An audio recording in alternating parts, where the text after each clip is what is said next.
তোর মতো মেয়েকে বিয়ে করা আমার পক্ষে অসম্ভব। তার মানে সারা জীবন ভালো ছেলে সেজে আমার সঙ্গে বিয়ে করে এই কি বলছিস রিয়া? কিন্তু একটু সান্ত্বনা দিও। অসম্ভব। তোর মতো নোংরা মেয়েকে বিয়ে করা আমার পক্ষে অসম্ভব। পরপুরুষের সঙ্গে রাত কাটাবে আর এসে করে আমার উপরে অত্যাচার করবে, অসম্ভব। খালি আর ফিরে যাবো সে মেয়ে নয়। তার মানে করছো আমাকে তত বেশি ফিরিয়ে দেবো তোমাকে। তার মানে তুমি কি করতে চাইছো? আমি কি করতে পারি? বাঁচাও বাঁচাও বাঁচাও আলী আব্বাজি বাঁচাও চাচা বাঁচাও, মেরে ফেলবে আমাকে।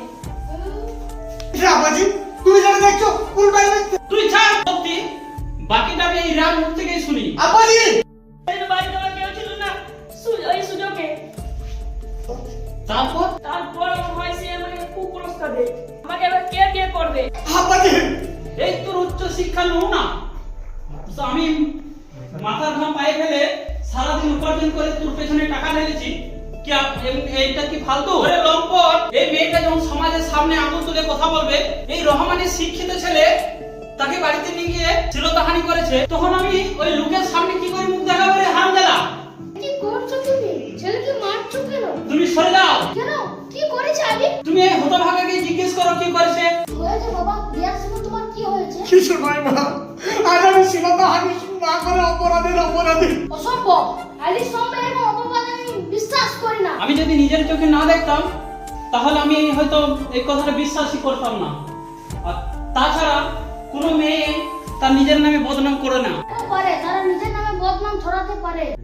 তার মানে আমি রিয়ার সম্বন্ধে আমি অনেক কিছু শুনেছি।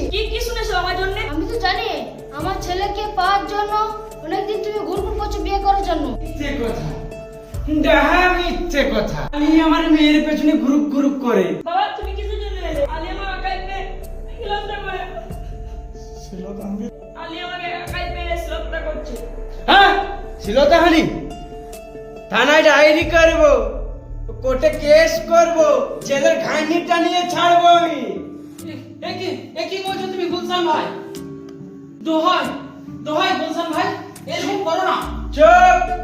আমি হচ্ছি সেই থুতু দিয়ে ছাতু গোলা মাল, বরাবরের হিসাবটা পাক্কা করে রাখি আমি। ঠিক আছে, একটু ধৈর্য ধরো, ব্যাপারটা বোঝার চেষ্টা করো ভাই। আরে আলী এই তোমার ছেলের মতো এই সবে চাকরিতে জয়েন করে, আর এর মধ্যে পুলিশের ঝামেলা জড়িয়ে দেওয়া, চাকরিটা হয়তো চলে যাবে। ঠিক আছে, এমন কিছু করো যেন তোমার ছেলের চাকরিটাও থাকে আর আমার মেয়ের সম্মানটাও বাঁচে। তোর মতো মেয়েকে বিয়ে করা আমার পক্ষে অসম্ভব। তবে তুমি জেলে যাওয়ার জন্য প্রস্তুত হও। চুপ কর হতভাগা।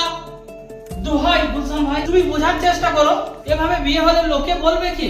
বাহ, আমার মেয়েকে বিয়ে করতে পারবে না আর ওর সাথে ফুর্তি করতে পারবে? অত সব বকে লাভ নেই আব্বা, চলো থানায় আমরা ডায়েরি করবো। যেও না ভাই, একটু ভাববার সময় দিন। যেতে দাও আব্বা, ওর মেয়েকে বিয়ে করা থেকে আমি জেলে যাওয়া বেশি আনন্দ বোধ করবো। ওদের নাটকটা আমি সফল হতে দেবো না। কিন্তু আমরা কোথায় যাবো রে হতভাগা? তোর ভবিষ্যতের জন্য ওই তোর ভবিষ্যতের জন্য আমরা এই দুজন তিলে তিলে একবারে শেষ হয়ে যাচ্ছি। শেষ বয়সে একটু ভাত কামড়ের জন্য তোকে আমরা এভাবে বহুত বড় করেছি, আর এভাবে হারিয়ে যাস তাহলে আমরা কোথায় যাবো রে হতভাগা? আল্লাহর উপরে ভরসা রাখো আব্বা, একদিন এই মিথ্যের মেঘ ছড়িয়ে সত্যের সূর্য উঠবে। তার ভয় করলে হবে না, দরকার আলির সঙ্গে রিয়ার বিয়েটা দিয়ে দাও। এই হবে, দুদিনের সাজ ছিল ছেলেকে ভালো করে বিয়ে দিব, কিন্তু আমার আশা সব চুরমার হয়ে গেল। আব্বাজি কিন্তু কান্না করে না বাবা। তাহলে আমি এখন কি করব? থানায় যাব না বিয়ের আয়োজন করব? তার থেকে আমার গলা থেকে বের দাও, ওই কাল লাগে তুমি আমি বিয়ে করতে পারবো না। চুপ কর হতভাগা, এটা বিয়ে নয়, তোর এই ইচ্ছার বলি, মান সম্মানের বলি, এটা তুই কেন করলি রে হতভাগা? আব্বাজি ওগো তুমি শান্ত হও। তাহলে বিয়েটা আগামী শুক্রবার থেকে জুম্মাবাদ বিয়েটা তাহলে পড়িয়ে দেবো।